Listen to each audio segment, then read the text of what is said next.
할렐루야. 우리 같이 한번 따라서 해보시겠습니다. 내 모습 이대로 받아주세요, 주님. 아멘. 네, 우리는 그런 생각들이 있거든요. 아유, 나 같은 걸 뭘 또 좀 좋은 모습으로 해갖고 주님 앞에 드려야 주님 받으시지라고 생각하는 경우가 있는데요. 우리 찬송을 고백했던 것처럼 또 성경을 통해서 우리가 배우고 알게 되는 것처럼 주님은 우리를 받으실 때 우리의 좋은 모습, 예쁜 모습, 멋진 모습, 훌륭한 모습 이런 모습으로만 받으시는 것이 아니고 내 모습 이대로 우리를 받아주시는 분이십니다. 이게 왜 그러냐면요, 이게 하나님이 우리를 사랑하시기 때문에 이게 가능한 일이에요. 사랑하시기 때문에 어떤 모습, 우리 자녀들을 볼 때 어때요?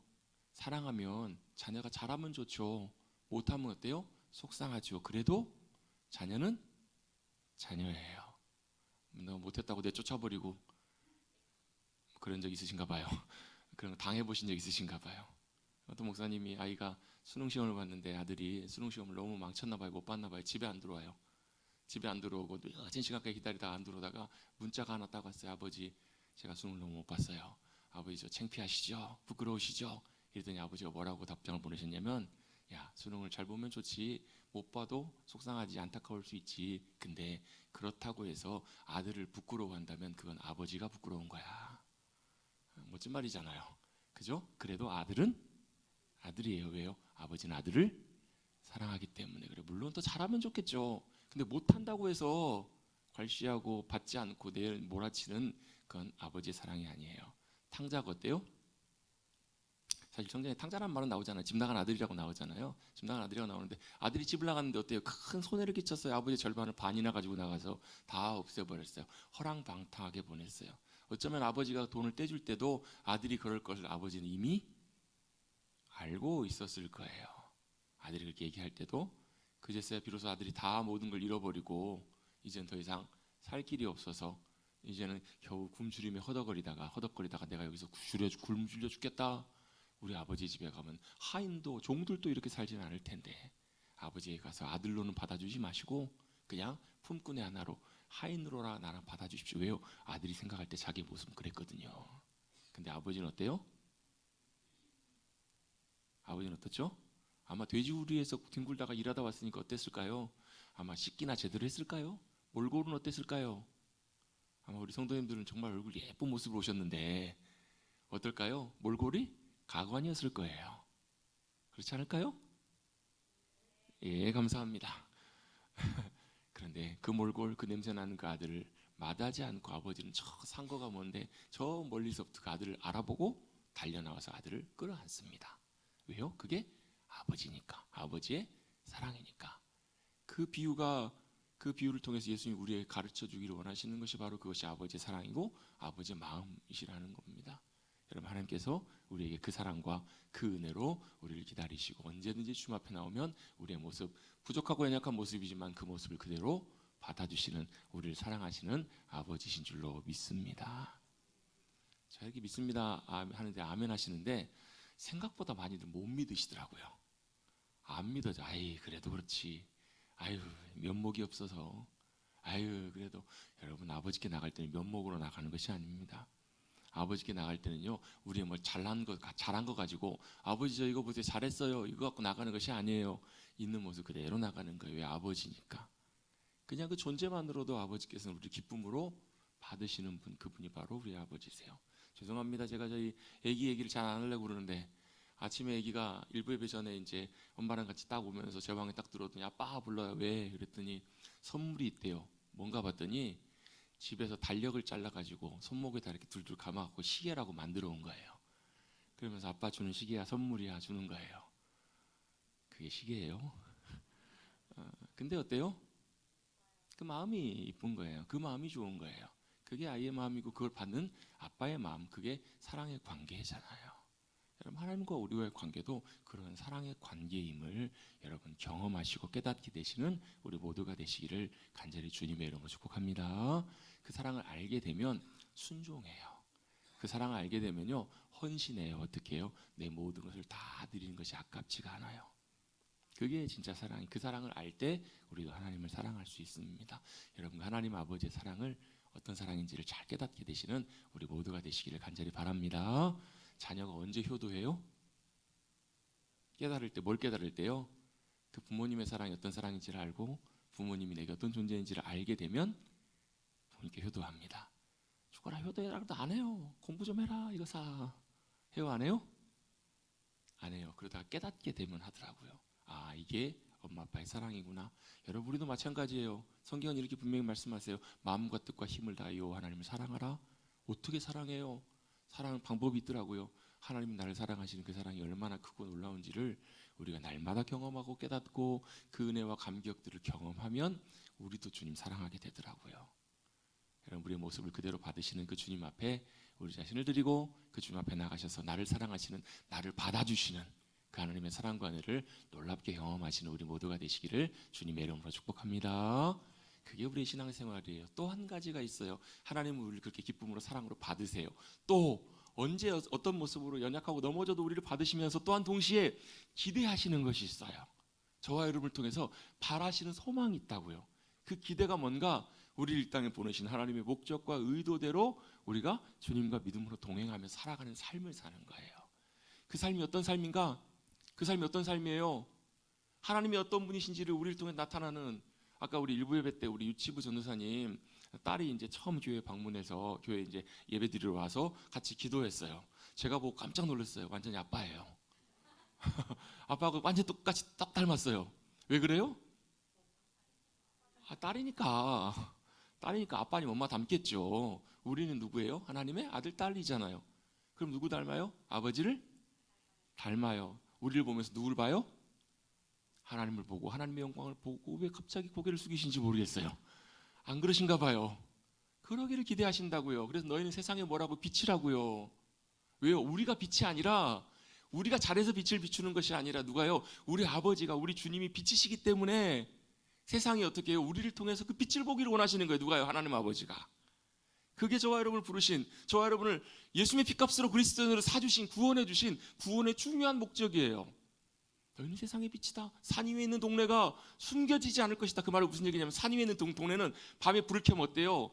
그 주변을 다 비추잖아요. 등불 위에 등을 켜면, 요즘 등을 거의 보지 못하지만 등은 어디다 놔야 돼요? 등경 위에 둔다고. 이걸 잘 이해를 못해요. 요즘 애들은요. 등경을 본 적이 없으니까. 제가 얼마 전에 아이가 유치원 숙제라고 초를 가지고 뭘 그려가지고 아무튼 물감을 뭔가 봤더니 이런 거예요. 정직을 가르치는데, 정직을 배우기 위해서 양초로 그림을 그린 다음에 나중에 물감을 칠하면 양초로 그린 게 나오잖아요. 모르시는 분 계신 것 같으면 집에 가셔서 양초하고 해보세요. 양초로 이렇게 그림을 그린 다음에 물감을 칠하면 양초 있는 데는 기름기가 있어서 물감이 안 묻으니까 드러나요. 그냥 칠해놓으면 잘 안 보이지만 색깔을 칠하면 다 드러난대요. 그게 뭐라고? 그게 정직이래요. 참 일리가 있는 것 같아요. 근데 저는 그것을 위해서 양초를 구하느라고 애를 썼어요. 요즘 양초 구하기가 하늘의 별 따는 것보다 어려워요. 구경도 잘 못 해봤어요. 애들이 양초가 뭔지 사실 알까 싶은 생각 좀 들어요. 다시 삼천포에서 돌아와서요. 자, 등을 켰어요. 불을 켜면 어디다 둬야 돼요? 등경 위에 둔다고, 위에다 올려놓는다고 해요. 그래야 다 온 집안을 다 비추니까. 저와 여러분은 어떻게 해요? 주님의 자녀 삼으시고 세상에 보내셨어요. 왜요? 세상에 주님의 빛을 비추기 위해서. 왜요? 그 빛이 비춰지지 않으면 어떻게 되는데요? 온 땅이 여전히 어둠 가운데, 무질서 혼돈 가운데 생명과 소망이 없이 살아갈 수밖에 없는 그런 모습 그대로 남기 때문에 저와 여러분을 보내셔서 너희가 세상의 빛이야. 너를 통해서 하나님께서는 우리를 통해서 그 빛을 드러내기를 원하시고 주님의 생명과 사랑과 은혜와 놀라운 향기를 나타내기를 원하시는 것, 그게 주님의 기대라는 거예요. 할렐루야. 주님 우리 있는 모습 그대로 받으세요. 그리고 우리를 부르시고 어떻게 하세요? 보내세요. 세상의 삶의 자리로. 그 역할을 감당하라고, 그 일들 잘 감당하라고. 아마 뉴스 보셔서 아시겠지만 지난주에 주중에 큰 사고가 하나 있었어요. 기억나시죠? 제주도에서 목포로 가는 여객선이 무인도 암초에 부딪혀가지고 다행히 감사하게 인명피해나 배가 침수가 되거나 이런 건 아니었기 때문에, 배가 침몰한 건 아니어서 그대로 이제 멈춰 있어서 잘 276명인가요? 승객과 선원들이 다 안전하게 구조가 되었습니다. 참 감사하게 그랬죠. 제가 그 처제네가 이제 제주도에 살거든요. 그래서 가는데 휴가철 이럴 때는 비행기값이 워낙 비싸요. 워낙 비싸가지고 거의 10만 원 가까이 하면 우리 식구가 몇 명이에요? 많잖아요. 그래서 도저히 이제 엄두가 안 나는데 배를 타고 가면 3만 원이에요. 그래가지고 배를 타고 한 번씩 제주도를 가게 되는데 제가 타고 갔다 온 배가 그 배예요. 남일 같지가 않더라고요. 물론 인명피해는 없었지만 혹시나 또 모르는 일이잖아요. 그 사고로 인해서 또 우리는 그런 소식들을 들으면 가슴이 철렁해요. 우리나라 국민들은. 왜요? 11년 전에 그때 큰 사고 때문에 너무나 안타까운 비극적인 사고로 인해서 많은 생명들이 그렇게 쓰러져 간 것을 우리는 보았잖아요. 다 우리 국민들 대부분 다 아마 그런 트라우마들이 좀 있는 것 같아요. 그런 소식을 들을 때마다 처음에 뉴스를 봤을 때도 깜짝 놀랐어요. 그런데 다행히 잘 목포로 해경을 통해서 다 이제 이송됐다는 얘기를 듣고 마음이 놓였어요. 그분들은 많이 놀라셨겠죠. 근데 그 얘기가 그분들의 얘기뿐만 아니라 우리의 이야기일 수도 있잖아요. 우리 상황들일 수도 있어요. 아무도 몰라요. 장담 못해요. 그렇잖아요. 우리의 일상 속에서 일어날 수 있는 일이에요. 나중에 뉴스를 봤더니 사고가 나게 됐던 원인이 항해사가 자동암법 장치를 켜놓고 원래 좁은 섬 지역 들어올 때는 그걸 끄고 수동으로 잘 방향을 맞춰서 와야 되는데 그걸 그냥 켜놓고 핸드폰 보고 있다가 핸드폰을 보느라고 그 방향을 틀어야 되는 지점, 변침 지점을 넘어가가지고 한 3분 정도 가는 바람에 그게 충돌해서 그런 큰 사고가 났었다고 그런 기사를 보게 됐어요. 여러분, 한 사람이 자기가 해야 될 역할을 제대로 하지 않고 핸드폰 보면서 딴짓을 한 걸 통해서 자칫 큰 사고가 일어날 수 있었던 거잖아요. 근데 여러분, 이런 일들은, 이런 원리는 우리의 믿음의 삶에도 적용해 보면 똑같습니다. 하나님께서는 저와 여러분을 통해서 그런 일들을 맡기세요. 세상에 참 구원의 귀한 통로로 하나님의 영광을 나타내는 귀한 역할로 저와 여러분을 맡기셨는데 과연 우리가 그런 사람들을 잘 감당하며 살아가고 있는가? 예수님은 이 삶의 모습들을, 믿음의 삶의 모습을 성경에서 포도나무의 비유를 들어서 말씀하고 계세요. 자, 이 나는 여기서 누구냐면 예수님이세요. 나는 포도나무고 너희는 가지다. 무슨 가지예요? 포도나무 가지예요. 자, 예수님이 포도나무시고 우리가 가지래요. 그럼 가지는 어떻게 해야 돼요? 나무에 잘 붙어 있어야 돼요. 그렇지 않으면 뭐 죽어요. 금방 말라가요. 우리 장로님 몇 분하고 몇 주 전에 우리 추수감사 주일쯤 해가지고 감나무를 제가 감을 땄습니다. 근데 이제 감이 워낙 많이 열리기도 했고 그 지역이 따기가 쉽지 않아서 밑에서 따는 것들은 땄지만 위에 있는 것들은 가지치기도 할 겸 해가지고 가지를 이렇게 등성등 잘라가지고 나중에 거기서 이제 감을 다 수확을 했어요. 지나가다 보면 일주일, 2주일밖에 안 지났는데 어때요? 나뭇잎이 바짝 다 말라버리고, 물론 겨울이기 때문에 그렇지만 나뭇가지가 어떻게 해요? 죽어? 말라가고 있는 것을 우리는 금방 보게 돼요. 이유는 간단합니다. 왜요? 가지는 나무에 붙어 있지 않으면 죽어요. 너희가 뭐라고요? 우리가 가지라는 거예요. 그래서 우리는 어때요? 예수님께 붙어 있지 않으면 예수님의 생명이, 예수님의 은혜가, 예수님의 풍성한 것들이 우리에게 부어지지 않는다는 거예요. 여러분, 우리 믿는 자들에게 주님께서 뭘 주세요? 생명의 은혜를 귀하게 주세요. 뭘 주세요? 평안과 기쁨을 주세요. 그래서 믿는 자들에게 뭐가요? 말할 수 없는 심령의 마음의 하늘의 평강이, 여러분, 이 평강은, 이 평화는 하늘에 주시는 거예요. 땅에 없는 거잖아요. 평화로다 하늘 위에서 내려오네. 이 사랑의 놀라운 은혜와 음성들이 귀하게 어디에? 우리 심령 가운데 부어진다고. 이게 믿음의 삶이라는 것을 주님이 말씀을 해주고 계세요. 이게 어때요? 믿는 자들에게 어때요? 그 배에서, 그 영혼 깊은 곳에서 뭐가요? 생수의 강이 흘러넘쳐나리라. 뭐가 넘쳐나요? 생명이 흘러넘쳐난다는 거예요. 여러분 안에서 뭐가 솟구쳐 올라오고 계십니까? 어떤 분들은 분노가 확 올라오는 제 얘기라는 것 같아요. 어떤 분들은 어때요? 짜증이 확, 불평이 확. 여러분, 믿는 자에게는 뭐가요? 생명이 흘러넘쳐난대요. 생명이 흘러넘쳐나면 어때요? 하늘의 평강이 우리의 마음을 주장해 주세요. 또 뭐가요? 말할 수 없는 주님이 주신 기쁨이 넘쳐요. 그래서 옛날에 여러분 많이 불렀던 찬양이 있죠. 내게 강 같은 평안이 넘치네. 할렐루야. 내게 바다 같은 주님의 사랑이, 내게 샘솟는 기쁨이 넘치네. 할렐루야. 일부 예배 때도 이 찬양했던 너무 오래 안 불러서 그런지 다 가사를 가물가물해 하시더라고요. 중요한 건 뭐예요? 주님께서 하늘의 귀한 것들로 믿음으로 살아가는 우리들에게 주기를 원하신다고요. 단 뭐가요? 잘 붙어 있어야. 그리고 또 뭘 말씀하세요? 가지가 붙어 있어야 열매를 맺는다고요. 가지가 스스로 열매를 맺을 수 없다는 거예요. 우리 아까 장로님께서도 기도하셨어요. 아까 놀랍게도 참 재밌게도 일부 예배 권사님도 기도하셨는데 그 기도를 하셨어요. 우리의 삶에 어떤 열매가, 무슨 열매요? 제가 잘 알고 있는 열매 있잖아요. 성령의 열매.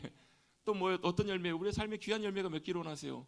지금은 가려졌네요. 우리 로비에 보면 집사님이 그리신 그 멋진 그림이 하나 있어요. 성령의 9가지 열매를 딱 그림을 그려놓으셨어요. 제가 그 그림이 너무 좋기도 하고 아까워가지고 못 되겠더라고요. 거기 한동안 거기 붙여놨어요. 뭐가요? 우리의 삶에 무슨 열매가 맺혀요? 성령의 열매가 사랑, 희락, 화평, 오래 참음, 자비, 양성, 온유, 절제, 충성. 제 순서는 바꿨지만 그런 열매들, 또 무슨 열매가 우리의 열매가 맺히는 것이 아니라 주님의 열매가 맺히기를 주님은 원하시는 거예요. 자, 여러분 어려운 질문 하나 드릴게요. 자, 포도나무의 가지가 잘 붙어 있습니다. 열매가 맺혔습니다. 무슨 열매가 맺힐까요? 포도 열매가 맺힙니다. 자, 예수님 나무에 우리가 가지가 돼서 예수님께 잘 붙어 있습니다. 무슨 열매가 맺힐까요? 아유, 잘 맞추셨네. 어떤 분들은 포도요 그러시더라고요. 아, 진짜 남 얘기가 아니에요. 포도요 그러시더라고요. 무슨 열매가 맺혀요? 예수님 열매가 맺히는 게 정상이잖아요. 그런데 우리의 삶을 되돌아보면 과연 무슨 열매가 맺히고 있는가? 예수님의 열매가 맺히고 계시죠? 라고 물으신다면 그렇습니다. 이건 뭐 여러분 것만 그런 게 아니라 저의 열매도 똑같습니다. 저 모습도 똑같습니다. 주님은 우리의 삶 가운데 주님의 열매가 맺혀지기를 원하세요. 그런데 우리는 어때요? 나의 열매가 맺힌 경우가 많아요. 내 말, 내 성품, 내 모습, 내 생각, 내 계획이 나와요. 이건 포도나무 되시는 예수님의 열매가 아니라 내 열매가 맺히는 거거든요.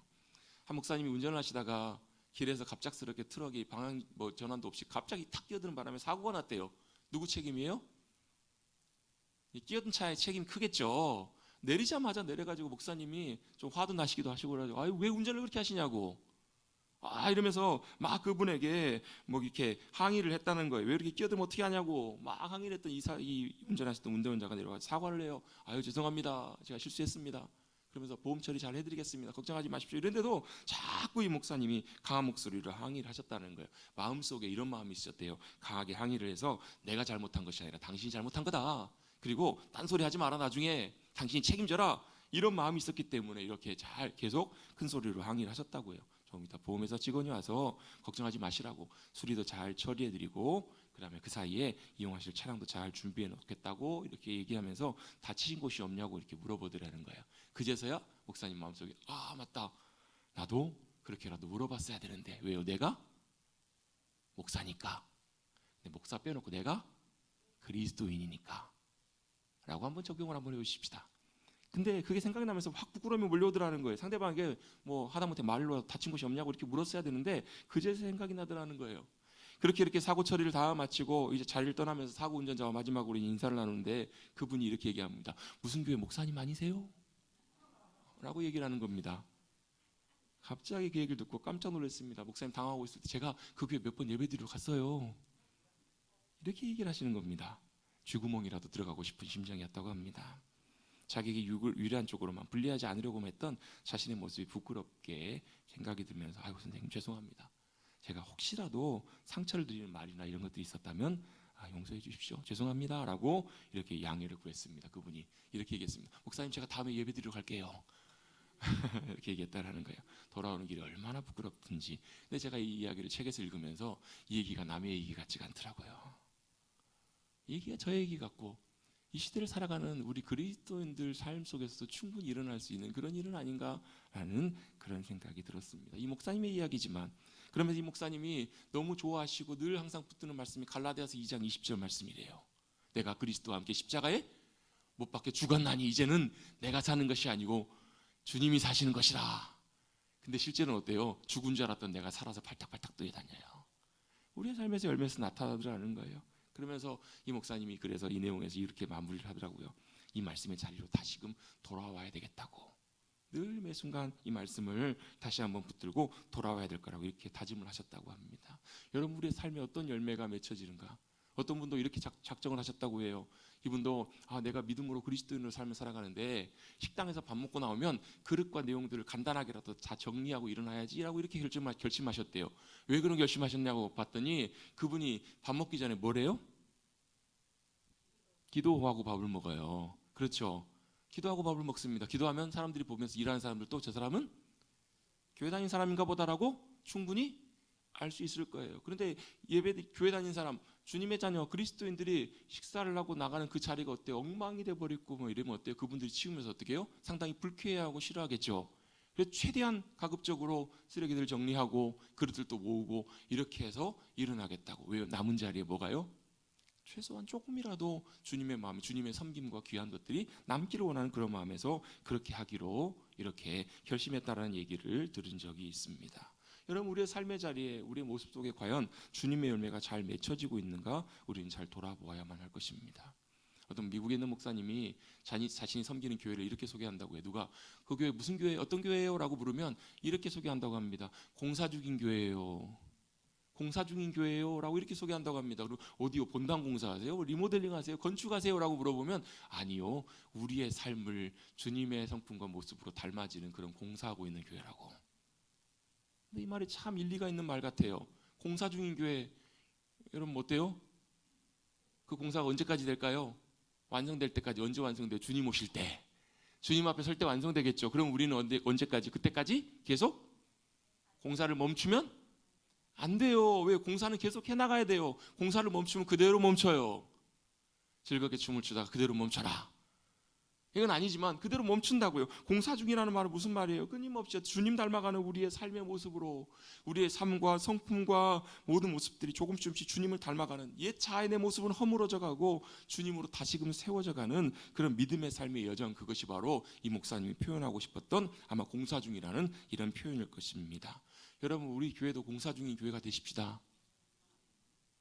이거 웃고 넘어갈 일이 아니에요. 이거 굉장히 중요하고 심각한 표현. 여러분, 공사 중이어야 돼요. 공사 좀 빨리 끝났으면 좋겠다. 그러면 좋겠지만요, 그게 쉽게 끝나지가 않아요. 10년, 20년, 30년 죽을 때까지 어때요? 더 주님 닮아가는 모습으로 귀하게 믿음으로 나가기를 원할 때 주님은 우리를 더 귀한 모습으로 빚어져 가시고 주님 기뻐하시는 우리 귀한 삶으로 주님 우리를 붙들어 주시고 변화시켜 주실 줄로 믿습니다. 그래서 많은 경우에는 사실 이걸 좀 부담스러워하고 싫어하는 분들이 많아요. 그래도 공사는 멈추지 말아야 합니다. 우리도 좀 흉내 좀 내봅시다. 우리 교회 어떤 교회라고요? 주님의 교회라고요. 주님이 머릿돌 되시는 교회라고요. 그걸 위해서 어떻게 지금도 공사 중인 교회라고. 멈추지 마십시다. 예? 간곡하게 부탁을 드립니다. 쉽진 않아요. 왜? 내가 무너져야 되고 내가 망가져야 되고 그런 경우는 있습니다. 그런데 그렇게 빚어지고 공사가 계속 진행되면 더 귀한 믿음의 모습들로 우리의 영혼과 삶이 변화되게 될 줄로 믿습니다. 그리고 저와 여러분의 삶의 모습 속에 주님의 아름다운 열매들이, 주님의 귀한 향기들이 놀랍게 맺혀지는 복된 삶을 살아가는 저와 여러분이 될 줄로 믿습니다. 또 그렇게 되시기를 주님의 여러분 축복합니다. 이것이 가능하기 위해서 오늘 함께 말씀을 통해서 나눌 중요한 부분들은 바로 뭔가 이 믿음이 우리의 실제 삶으로 연결되는 거예요. 제가 오늘 본문을 가지고 말씀을 가지고 제목을 정할 때 조금 고민하면서 이렇게 좀 제목을 정해봤습니다. 제목을 뭐라고 정했냐면 가나와 가버나움 사이에서 일어난 믿음의 역사라고 이렇게 정해보았습니다. 왜 이렇게 제가 제목을 정하게 됐을까? 이 사건이 일어난 곳이 가나와 가버나움 그 사이이기 때문에 그렇습니다. 그럼 가나는 뭔가 예수님을 이 오늘의 본문의 주인공이 만난 자리예요. 예수님이 계셨고 그곳으로 예수님을 만나러 가는 자리가 곳이 어디냐면 가나예요. 여러분, 그 가나가 어떤 곳이에요? 갈릴리 가나입니다. 가나예요, 가나. 여러분 기억하시는 분 계신지 모르겠는데요. 한 20년 다 된 것 같아요. 올림픽 경기가 있어서 올림픽 개막식 때 선수단이 입장을 했어요. 나라별로 선수단이 입장을 하잖아요. 근데 한 모 방송가에서 아프리카 가나가 입장을 할 때 이렇게 밑에다 설명을 붙였습니다. 갈릴리 가나, 예수님이 물로 포도주를 만드신 곳이라고 이렇게 소개가 잘 모르세요? 그때 엄청나게 큰 사건이었는데 일베베도 잘 모르시더라고요. 저만 봤나 봅니다. 그때 막 뉴스 나고 난리가 났었거든요. 가나는 어디예요? 아프리카 가나예요, 거기는. 근데 여러분, 우리 성경에서 읽을 수 있는 가나는 어디예요? 갈릴리에 있는 지역에 있는 가나입니다. 우리 잘 알고 있는 것처럼 그곳에서 예수님이 가장 처음 기적을 행하셨던, 물로 포도주를 만드셨던 그런 곳이 바로 가나입니다. 그리고 오늘 등장하는 이 신하, 왕의 신하는 사는 곳이 가버나움이라는 곳입니다. 오늘 본문에서 믿음의 역사를 놀랍게 경험한 한 사람이 등장합니다. 그는 왕의 신하라고 소개하고 있습니다. 어떤 왕인가? 아마도 추측하건대 그 갈릴리 지역을 책임지는 헤롯 안티파스라고 하는 그 세례 요한을 죽였던 그 헤롯, 그러니까 예수님을 죽이려고 했던 그 헤롯은 그 아버지예요. 대헤롯이라고 하는데요. 그 아버지이고 그는 죽었고 그 다음에 아들이 그 갈릴리 지방을 책임지는 분봉왕이라고 부르는데 그 지역을 책임지는 왕이 다스리고 있을 때 아마 그 왕의 신하이지 않을까. 그러면 제법 직위나 위치나 삶의 모습들이 좀 여유로운 그런 안정적인 고위 관직이 있는 사람이니까요. 아마 그렇게 안정적인 삶을 잘 사는 삶을 살았던 것으로 추측해 볼 수 있습니다. 그런데 그 사람에게 그 부유한 인생 가운데 심각한 문제가 하나 발생합니다. 바로 그 아들이 아파서 죽어가고 있다는 것입니다. 그의 인생 가운데 해결할 수 없는 심각한 문제가 생깁니다. 거의 죽게 되었다는 심각한 문제. 아버지로서 나름 성공하고 인생으로서 괜찮은 삶을 살고 있었던 그에게 있어서 그에게 일어난 인생의 문제는 감당할 수 없는, 어떤 것과도 비교할 수 없는 크고 심각한 문제가 바로 발생을 합니다. 성경은 이렇게 소개를 합니다. 46절 보시면요, 첫 절 보시면 예수께서 다시 갈릴리 가나에 이르셨다라고 설명을 하고 있습니다. 여러분, 잠깐 간단하게만 설명을 드리면요, 예수님께서 사셨던 그 당시에는 이렇게 이스라엘 팔레스타인 지역이 이렇게 약간 긴 모양, 원통 모양으로 이렇게 있어요. 뭐 넓이로 치면 뭐 강원도보다 조금 더 넓은 크기 정도입니다. 아주 넓지 않은 지역인데 이 지역이 크게 이제 세 군데 정도 나누어져 있어요. 제일 북쪽에 뭐가 있냐면 갈릴리 지역이라고 부르는 지역이 있어요. 여기는 뭐가 있냐면 예수님께서 자라셨던, 나시지 않았지만 자라셨던 나사렛이라는 동네가 있고요. 또 우리 오늘의 등장에도 나오는 기적을 베푸셨던 가나라는 동네도 있고, 뭐 가버나움도 있고요. 뭐 여러 가지 지역이 있어요. 또 갈릴리 호수도 이 지역에 있어요. 이쪽에 사는 사람들 갈릴리 지방 사람들이라고 이렇게 불러요. 또 예수님이 주로 많이 활동하셨던 지역도 이 갈릴리 지역이에요. 그리고 요 맨 밑에 남쪽에 가보면 세 지역 중에서 맨 남쪽에 가보면 여기에 뭐가 있냐면 예루살렘이 있어요. 예루살렘은 항상 이스라엘의 모든 정치, 종교, 신앙 모든 삶의 중심지예요. 그래서 절기만 되면, 우리로 치면 명절이 되면 뭐 초막절, 6월절만 되면 모든 사람들이 다 어디예요? 예루살렘으로 다 모이게끔 그렇게 돼 있어요. 굉장히 중심지입니다. 그쪽이 바로 남쪽 지방이에요. 그래서 예수님께서 요한복음에 보면 앞에 장 2장에 보면 예수님께서 갈릴리 지방에 사시다가 어디를 가시냐면, 제자들을 뭐 나다나엘이랑 부르시고 만나신 다음에 어디로 가시냐면 가나로 가세요. 뭐하러 가세요? 그때는 사역을 공식적으로 시작하실 때가 아니고 어떻게 친척 결혼식을 가신 거예요. 결혼식을 초대를 받고 결혼식을 가셨네요. 그 이야기는 잘 아시죠? 어떤 일이 벌어져요? 결혼식에 포도주가 떨어졌어요. 그럼 사오면 되지. 그럴 수 있는 문제가 아니에요, 그 당시에는요.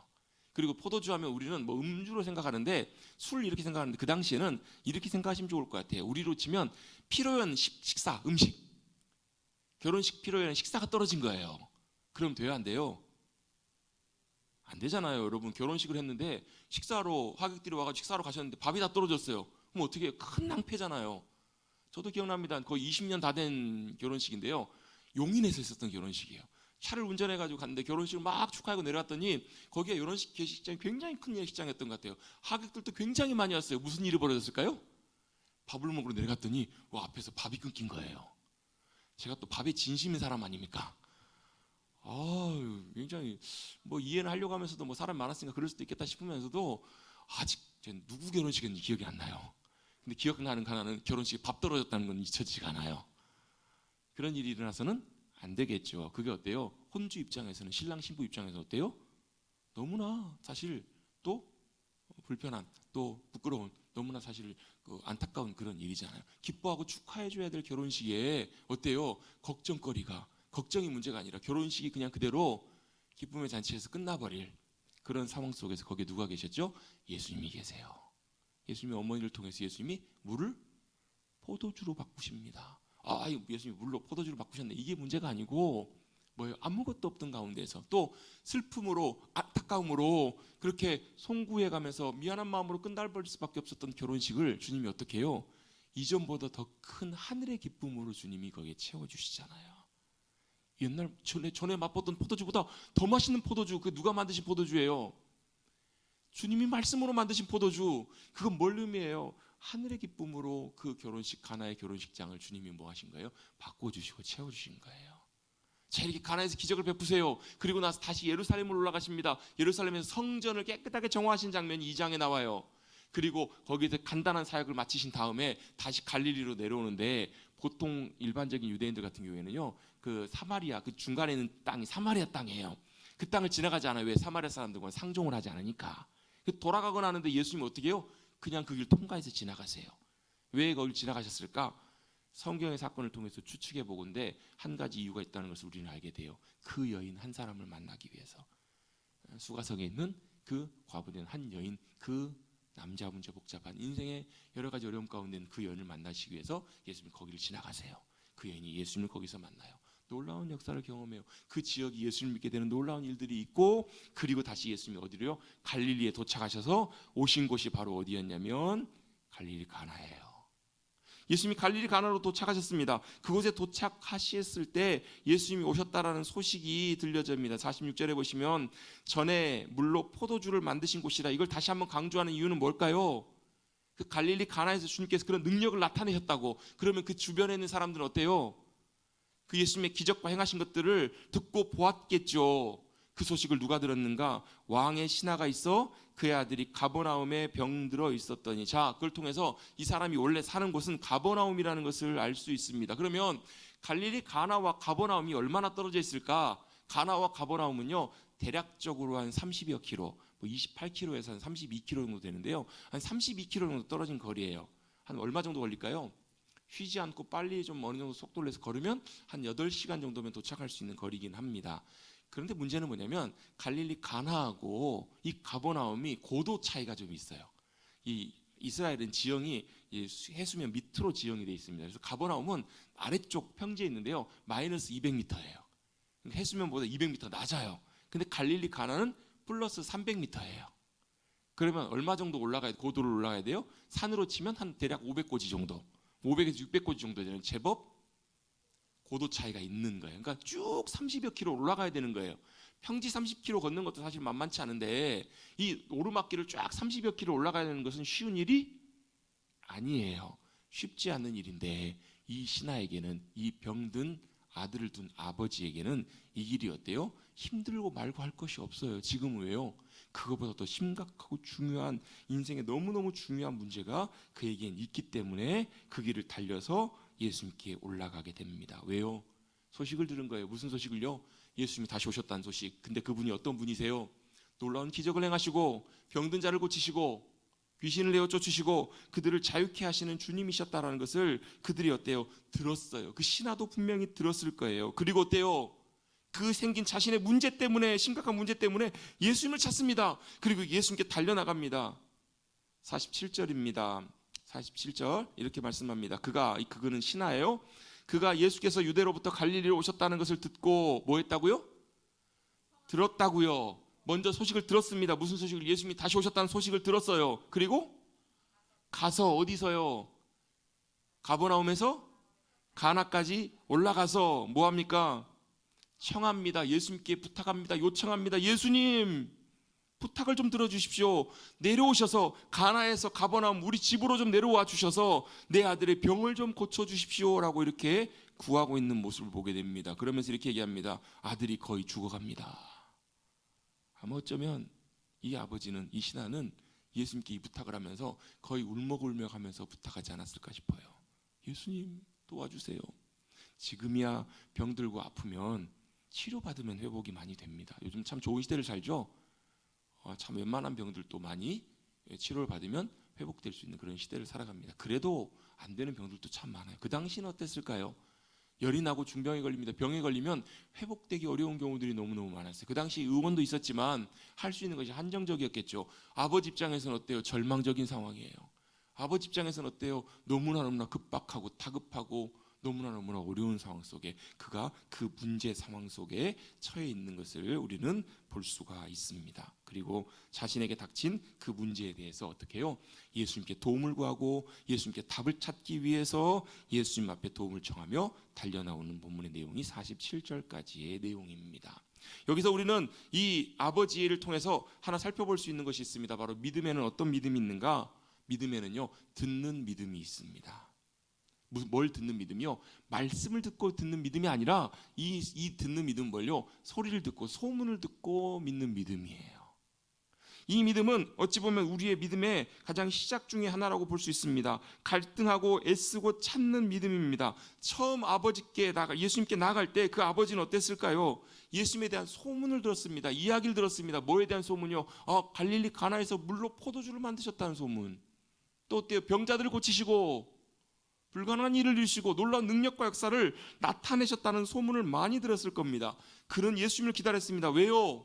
왜 기다렸을까요? 자신이 아들이 죽어가는, 자신의 문제를 해결해 줄 거라는 그런 기대를 갖고 있었기 때문에 예수님을 기다렸던 거예요. 뭐에 근거한 믿음인가? 바로 소문과 기대를 기반으로 하는 그 믿음이에요. 근데 이 믿음은 조금 이따 다시 한번 설명드리겠지만 이 믿음 조건적인 믿음입니다. 완전한 믿음이라고 말할 수는 없어요. 문제가 있을 때 그 문제를 해결받기를 원하는 그 믿음입니다. 아직은 어떤 믿음이냐면 주님이 말씀하시는 그 말씀을 믿고 그 주님을 신뢰하는 그 믿음이라기보다도 여전히 어때요? 우리 문제를 해결해 주기를 원하는 그 기대와 그 바람, 그 조건을 가지고 나아가는 그 믿음이라는 거예요. 그래서 뭘요? 예수님, 우리 나와 함께 가주셔서 아들을 살려주십시오. 이 문제를 좀 해결해 주십시오. 나의 필요와 나의 상황들을 해결해 주십시오라고 믿음으로 나아가는 그 믿음의 자세예요. 여러분, 이것도 필요합니다. 우리 문제가 생겼을 때, 어려움이 있을 때 예수님을 향해서 그 도움을 구하기 위해서 그 문제를 해결해 주시도록 예수님 앞에 나아가는 믿음도 필요합니다. 그런데 이게 왜 완전한 믿음이라고 표현할 수 없냐면, 이것은 예수님을 자신을 향한 믿음이 아니라 예수님께 나타난 능력에 대한 믿음이기 때문에 그렇습니다. 예수님에 대한 능력에 대한 믿음입니다. 예수님께 가면 예수님이 내 문제를 해결해 주시겠지. 이걸 조금 다른 표현으로 바꿔보면 예수 믿으면 복 받겠지, 일이 잘 되겠지, 이렇게 생각하는 거예요. 그런데 이것은 참된 믿음의 본질과는 약간 차이가 있는 믿음입니다. 바로 뭐냐면 우리가 믿는 믿음은 예수님을 통해서 나타난 놀라운 일들이나 해결책 그걸 붙드는 것이 아니기 때문에 그렇습니다. 그 일을 이루실 주님을 믿는 믿음이 진정한 믿음의 본질이기 때문에 그렇습니다. 그걸 제가 왜 이렇게 말씀드리냐면 그 다음에 말씀을 통해서 우리가 이것들을 생각해 볼 수가 있습니다. 그 47절에 보시면 그 아버지가 예수님 좀 도와주세요. 아들 좀 고쳐주십시오. 아들이 다 죽게 생겼습니다 라고 얘기했을 때 예수님께서 뭐라고 말씀하시냐면 그래 갈게. 그래 가서 내가 고쳐줄게. 이렇게 말씀하셨나요? 아니 이렇게 말씀하셔야 되잖아요. 예수님 좀 도와주세요. 그럼 어때요? 도와줄게 가자. 이렇게 말씀하셔야 되는 거 아닌가요? 근데 어찌 보면 예수님은 좀 매몰차다시피 이렇게 말씀하세요. 48절입니다. 48절 같이 한번 읽어볼까요? 시작. 예수께서 이르시되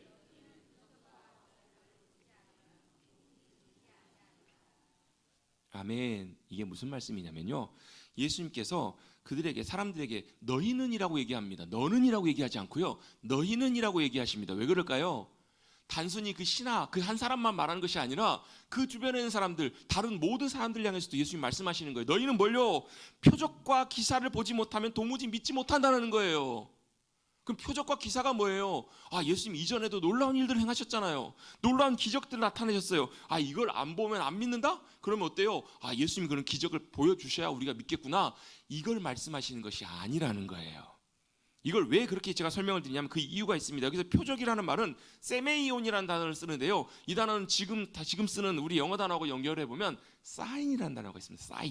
사인이 뭐예요? 여기 서명하는 그 사인 말고 사인은 뭐예요? 저 어렸을 때 예전에 간판을 만들 때 네온 사인이라는 게 있었어요. 기억나시죠? 기억나시는 분 옛날 분들입니다. 요즘 젊은 세대는 네온 사인을 모르더라고요. 네온 사인이 뭐예요? 저 기억나요. 지금도 네온관이 들어있는 그 유리관에다가 그 가스가 들어있는데 전기를 통과시키면 거기 빛이 나요. 그래서 밝게 비추는 거예요. 뭐 하는 거예요? 여기가 뭡니다 라고 표시해 주는 거예요. 쉽게 표현해 보면 게시판, 방향등이에요. 여기를 가리키고 있는 거예요. 그럼 뭘 봐야 돼요? 그걸 통해서 뭘 봐야 되죠? 그 방향을 봐야 돼요. 제가 자주 듣는 얘기가 있습니다. 우리 도로 다니다 보면 표지판이 있어요. 여기 전주 IC도 나가다 보면 길이 두 갈로 갈라집니다. 표지판이 붙어 있습니다. 뭐라고 붙었냐면 이쪽은 광주 방향, 이쪽은 서울 방향, 대전 방향 붙어 있습니다. 그렇죠? 그러면 그걸 보면서 우리가 그 게시판을 보고 야, 광주 도착했다. 야, 여기가 서울이다. 그럼 돼요, 안 돼요? 정신 나간 사람입니다. 게시판 사인의 역할은 뭐예요? 그걸 통해서 이쪽으로 가라는 거예요. 저쪽을 보라는 거예요. 자, 그러면 예수님의 의도가 무슨 말씀이냐면 이 표적과 기사는 뭐 하는 거예요? 가리키는 거예요. 자, 손가락이 가리키고 있으면 뭘 봐야 돼요? 손가락을 보는 것이 아니라 제가 한번 해볼까요? 뭘 보셔야 돼요? 저걸 봐야 돼요. 손가락이 가리키는 달을 봐야지 손가락을 보고 있으면 돼요, 안 돼요? 안 된다고. 그걸 예수님이 말씀하시는 거예요. 지금 너희는 뭐 한다고 지금 손가락만 보고 있다고요. 예수님이 행하신 기적과 표적을 통해서 예수님의 의도는 뭐냐면 그걸 행하시는 하나님, 그 역사를 나타내시는 그 주님께 소망과 믿음을 두라. 이걸 봐야 되는데 우리는 뭐만 보고 있냐면 그 문제만 보고 있는 거예요. 문제 답만 보고 있는 거예요. 왜? 우리가 그것만 오라고 나갔으니까. 그래서 이걸 제가 조건적인 믿음이라고 말씀드리는 거예요. 어디까지요? 그 다음 단계, 그 더 나아가야 되는 뭘 봐야 된다고요? 그것을 행하시는 주님을 봐야 된다고요. 이걸 좀 다음 장에 보면 요한복음 6장에 보면 오병이의 기적에서 예수님이 자세하게 설명하세요. 다른 마태, 마가, 누가복음에는요 사건만 간단하게 설명해요. 예수님이 이렇게 하셨더라. 근데 요한은요 이걸 장황하게 한 장 전체를 거의 70m 가까이 되는 그 긴 절을 통해서 설명해 주세요. 예수님이 이 얘기를 해주시는 거예요. 뭘 얘기를 하시냐면 사람들이 떡 5개로 5천 명이 넘는 사람을 먹이셨어요. 야, 뭐가 된 거예요? 먹고 살 문제가 해결된 거예요. 야, 떡 5개만 있었더니 우리 다 먹고 살 문제 해결됐네? 그럼 뭐예요? 먹고 살 걱정할 필요가 없겠네요. 그래서 사람들이 뭐라고 생각? 야, 이런 분이 대통령 되면 야, 그 나라 경제 문제 다 해결되겠네. 그죠? 안 그래요? 실제로 그래요. 그 사람들이 뭐라고 그래요? 예수님 왕 삼자고 한다고요. 왜요? 그들은 뭘 보고 있는 거예요? 손가락 끝을 보고 있는 거예요. 예수님이 하신 기적을 보면서 야, 우리 문제를 해결해 주실 분이 오셨다. 근데 예수님 다른 말씀하세요. 야, 그게 중요한 게 아니라 내가 이것을 너에게 보이는 이유는 뭐라는 거예요? 내가 하늘로부터 내려온 산떡이다. 나를 먹어야 산다. 여러분 살기 위해서 뭐 하셔야 돼요? 오늘 일단 끝나시고 식사하십시오. 드셔야 살아요. 왜요? 자꾸 먹지 못하면 힘이 빠져요. 살기가 어려워져요. 우리 육신이 힘을 잃기 시작해요. 근데 여러분, 우리의 영혼은 어떻게 먹어야 될까요? 우리 영혼은 어떻게 먹냐면 믿음으로 주님을 내 안에 모시고 사모하고 구함으로 먹어요. 그래서 제가 성찬식 할 때마다 여러분 성찬식 할 때 뭐 카스테라를 먹냐 아니면 뭐 전병을 먹냐 그게 중요한 게 아니에요. 그거 먹으면 어디로 들어가? 배로 들어가요. 우리 영혼이 채워지지 않는다고요. 근데 우리는 그걸 먹으면서 뭘 믿음으로 고백하며 우리 영혼을 채우기로 하냐면 주님, 우리의 영혼을 열어서 우리 영혼 안에 생명의 주님이신 주님의 살이, 주님의 생명이 우리 안에 충만하게 채워지길 원합니다. 이렇게 성찬 예식에 참여하는 거거든요. 이게 성찬식의 중요한 의미예요. 여러분 나중에 시간 나시면 한번 조용한 시간에 한번 기도하면서 한번 해보십시오. 주님, 제 영혼 안에 충만하게 채워주십시오. 역사해 주십시오. 함께 해주십시오. 기도하면서 사모하면서 한번 나가보십시오. 기다려보십시오. 실제로 우리의 영혼 가운데 채워주시는 주님의 풍성한 역사하심들을 함께 하심을 우리가 경험하게 될 것입니다. 이걸 예수님이 설명해 주시는 거예요. 내가 하늘로서 내려온 산떡이다. 나를 먹으면 영원히 산다. 사람들이 이해를 해요, 못해요? 이해를 못해요. 받아들이질 않아요. 왜? 관심이 어디가 있으니까요. 손가락 끝에 가 있는 거예요. 놀라운 주님 행하신 기적에만 가 있으니까 뭘요? 기적을 행하신 주님, 진짜 우리의 생명이 되신 주님을 보지 못하는 거예요. 사람들이 어떻게 반응한 줄 아세요? 요한복음 6장에 보면 야, 이 말이 어렵도다. 뭔 말인지 모르겠다라는 거예요. 그래 어떻게 해요? 다 떠나가 버려요. 다 떠나갔다가 어떻게 말씀드리시냐면요, 그 뒤에 보면 나와요. 제자들만 남아가지고 야, 너희도 갈래? 예수님 물으세요. 그 말은 뭐예요? 다 떠났다는 얘기예요. 왜요? 손가락 끝을 보고 있으면 다 떠나요. 손가락 끝을 보고 있으면 문제가 해결돼요. 일이 해결돼요. 그러면 더 이상 그 필요가 사라져 버리는 거예요.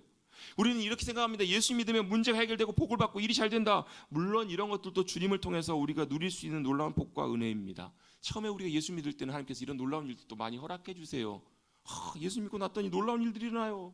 생각지도 않았던 기도 응답과 역사들이 나타나기 시작해요. 그럼 막 기쁘고 감격 가운데 나가요. 근데 뭐예요? 이제부터 본격적으로 우리의 믿음이 자라가는 그 다음 자리로 나아가야 되는데 여기에 그대로 멈춰 있으면 돼서는 안 된다라는 거예요. 여기에 멈춰 있고 머물러 있으면요, 여전히 뭐만 보고 있으냐면 이 과정 속에서 문제가 해결되면 할렐루야 하면 합니다. 그런데요, 문제가 해결 안 되면 어떻게 되는 줄 아세요? 낙심해요. 놀렐루야 합니다. 아멘하지 않고 감사하지 않아요. 그 일을 이루시고 함께 하시는 주님을 믿는 것이 아니라 내 일이 되냐 안 되냐 그것만 본다라는 거예요. 그럼 나중에 시험 들어요. 나중에 무너진다고요. 꼬꾸라집니다. 소문과 기대를 기반으로 하는 조건적인 믿음이기 때문에 그렇습니다. 여기서 믿음이 시작하지만 멈춰서는 안 되고 나아가야 합니다. 어디로 나가야 합니까? 믿음의 그 다음 단계입니다. 어디요? 같이 한번 고백해 보겠습니다. 안식하는 믿음. 안식하는 믿음의 자리로 나아가야 돼요. 이 믿음은 주님이 믿어지는 거예요. 신뢰되는 거예요. 그래서 주님의 말씀도 같이 믿어지는 그 자리로 말씀을 믿고 나아가는 믿음입니다. 그 전적으로 믿고 맡기기에 마음에 뭐가 임해요? 안식이 임하는 믿음이에요. 여러분, 성경을 그 나라 말로 번역해서 성경을 보급하는 선교회가 있습니다. 각각의 나라마다요. 근데 어떤 민족, 부족의 말로 성경을 번역하고 있는데요, 그분들이 굉장히 난관에 봉착했어요. 번역하다 보니까 그 나라 말에 뭐가 없냐면 믿음이라는 말이 없는 거예요. 믿는다라는 말이 없는 거예요. 아니, 그럴 리가 없다. 그 말이 없을 수가 없다. 다 있잖아요. 뭐 영어로 뭐 faith, 뭐 believe 다 있잖아요. 근데 말이 없다는 거예요. 아무리 찾고 연구해봐도 없는 거예요. 오랜 기간 연구하다가 그들이 사용하는 언어 중에서 이 믿는다는 말 대신에 사용하는 말이 있다는 것을 발견하게 돼요. 그 말이 무슨 말이었냐면, 같이 한번 해보십시다. 탁 맡긴다. 탁 맡긴다. 믿음이란 말 대신에 그 사람들은 탁 맡긴, 제가 생각하다 보니까 탁 맡기니까 너무 가벼운 것 같아요. 턱 맡긴다. 근데 저 문제가 더 크면 툭 막힌다. 이건 제가 그냥 붙여본 살입니다. 살. 어때요? 믿는다라는 말은 뭐예요? 툭 막히는 거예요. 맡기는 거예요. 이게 바로 뭐라고? 이게 믿음이라고요. 신앙은 다시 한번 간청합니다. 뭐라고 간청해요? 예수님이 표적과 기사를 보지 않으면 도저히 믿지 않는다. 어떻게 보면 책망하시는 말씀을 하잖아요. 이 사이에 어떤 일들이 일어난지는 설명이 되어 있진 않아요. 이 얘기를 듣고 신하가 이렇게 얘기합니다. 49절에 보시면 주여 내 아이가 죽어갑니다. 지금 아들이 죽어갑니다. 예수님 나를 좀 불쌍히 여겨달라고 주님 앞에 다시 한번 간청했을 때 예수님은 다시 한번 이렇게 말씀하십니다. 50절입니다. 50절 같이 한번 읽어봅니다. 시작. 예수께서 이르시되 가라.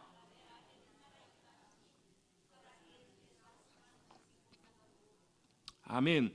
예수님 좀 고쳐주십시오. 간청하고 간절하게 부탁했던 그 신하에게 예수님은 이렇게 말씀하십니다. 한마디로 가라 이렇게 말씀하세요. 가라. 아니 가셔서 고쳐주셔야 하잖아요. 가셔서 어때요? 가서 예수님이 기도해 주시고 손을 얹어주시고 그렇게 해주셔야 될 것 같은데 그렇잖아요. 와달라고 계속 부탁하잖아요. 내려와 달라고 바로 앞에 49절까지 부탁을 하잖아요. 근데 예수님의 말씀과 반응은 딱 한 가지예요. 가라는 거예요. 왜 가라고요? 내 아들이 살아있다.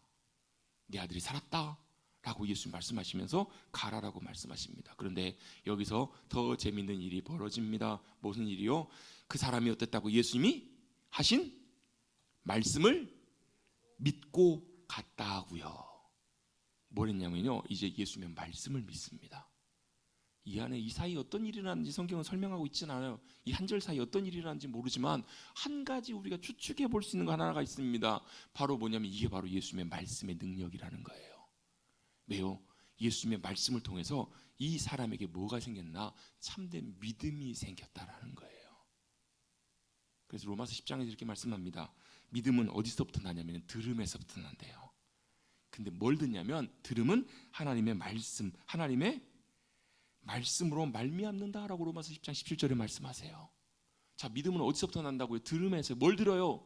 하나님의 말씀을 듣는 그 들음부터 난다고. 쉽게 말씀드리면 우리 믿음은 하나님의 말씀이 들려질 때, 주님의 말씀이 들려지기 시작할 때 우리 가운데 믿음이 나타나기 시작한다라는 거예요. 왜요? 그게 말씀의 능력이기 때문에 그래요. 여러분, 하나님의 말씀이 우리 가운데 들려지고 역사하면 우리 가운데 주님을 신뢰하고 믿는 믿음이 부어지게 될 줄로 믿습니다. 그것이 바로 뭐예요? 안식하는 믿음이에요. 그게 들려지면 어떻게 해요? 가라고 하실 때 그는 갈 수 있어요. 예수님께 고쳐주기를 바랬어요. 근데 보여요, 안 보여요? 아무것도 보이지 않아요. 아무것도 들려지지 않아요. 근데 그는 어때요? 그것을 듣고 순종해서 믿음으로 나갑니다. 그게 그 사람의 믿음이 돼요. 주님 앞에 맡기고 순종함으로 나갑니다. 왜요? 그 말씀 역사 때문에. 말씀을 믿고 나갑니다. 여러분, 예수님을 믿는다면, 참으로 그 주님을 우리가 믿고 신뢰한다면 예수님의 말씀의 권세도 우리가 믿고 나갈 수 있을 줄로 믿습니다. 그렇게 믿고 순종해서 나갈 때 어떤 일이 벌어지는가? 그 다음 말씀해 보시면 이렇게 나옵니다. 51절에 보시면 내려가는 길에서 종들을 만나요. 종들을 만나서 이렇게 얘기합니다. 뭐라고요? 아이가 살아있다라는 거예요. 그리고 그 시간을 물어보니까 예수님께서 내 아들이 살아있다 말씀하신 그때인 줄을 그가 확인을 하게 돼요. 믿음을 통해서 뭘 경험해요? 놀라운 주님의 역사하심과 감격을 그가 경험하게 됩니다. 이게 뭐예요? 기뻐하며 승리하는 믿음입니다. 말씀에 순종해서 믿음으로 나갔더니 주님께서 놀랍게 경험하게 하세요. 뭘? 믿음의 실체를 경험하게 하세요. 믿음의 결과와 열매를 경험하게 하십니다. 여러분, 이런 체험도 참 중요합니다. 여러분, 체험이 우리의 삶의 기준이 돼서는 안 돼요. 그래서 막 은혜 받고 막 해가지고 그 받은 그걸 가지고 우리 삶의 기준을 잡아가지고 막 이건 이러니 저러니 그 넘어지기 딱 십상입니다. 빗나가기 십상입니다. 뭐가요? 하나님의 말씀이 우리의 삶의 기준이 되고 앞서가셔야 돼요. 그런데 말씀 뒤따르는 믿음의 순종을 통해서 그 말씀을 실제로 경험하고 체험하는 그 실제 경험이 있어야 우리의 믿음의 삶의 놀라운 성장과 열매가 맺혀집니다. 이 사람은 말씀의 순종함을 통해서 뭘 경험했는가? 주님이 주시는 놀라운 역사하심에 기쁨과 감격과 승리를 그는 경험하게 되었습니다. 여러분, 이것이 믿음의 삶의 승리의 비결입니다. 왜요? 주님을 역사하실 것들을 신뢰하는 주님에 대한 신뢰가, 믿음이 그 가운데 있었기 때문에 그렇습니다. 여러분, 기억하십시다. 믿음은 뭐라고요? 딱 맡기는 거라고요. 주님을 신뢰함으로 믿고 맡기면 순종하며 나아갈 수 있습니다. 순종하며 나갈 때 어때요? 주님이 말할 수 없는 기뻐하며 승리하는. 그래서 어떤 일이 벌어져요? 그것을 듣고 놀라며 자기와 온 집안이 다 예수님을 믿게 되는 역사가 일어나게 되잖아요. 여러분, 우리의 삶을 통해서도 이런 귀한 믿음의 역사들이, 열매들이 풍성하게 맺혀지시기를 주님의 이름으로 축복합니다. 여러분, 기억하십시다. 우리는 뭐하는 중이라? 공사 중이라고요. 믿음이 끊임없이 자라가고 변해가는 그런 귀한 믿음의 공사가 계속되는 우리의 믿음의 삶이 되어서 우리의 믿음의 삶이 그냥 소문을 듣고 예수님에 대한 듣고 우리의 문제를 해결하는 그 믿음의 자리에서 예수님 그분을 신뢰하고 말씀을 순종함으로 놀랍게 주님이 감격과 기쁨으로 우리의 삶 속에 역사해 주시는 귀한 은혜를 경험하시는 주님 더 믿음으로 신뢰하며 나가는, 그래서 어떻게 해요? 예수님을 만난 가나의 자리에서 우리의 삶의 자리, 우리 가정이 있는 가버나움까지 그 믿음의 역사가 이어져 가시는 그런 승리하는 삶을 살아가시는 믿음의 놀라운 열매를 맺어가시는 우리 모두가 되시기를 다시 한번 주님의 이름으로 축복합니다. 하나님 감사합니다. 믿음의 삶의 열매가 우리 가운데 풍성하게 맺혀지게 하여 주시옵소서.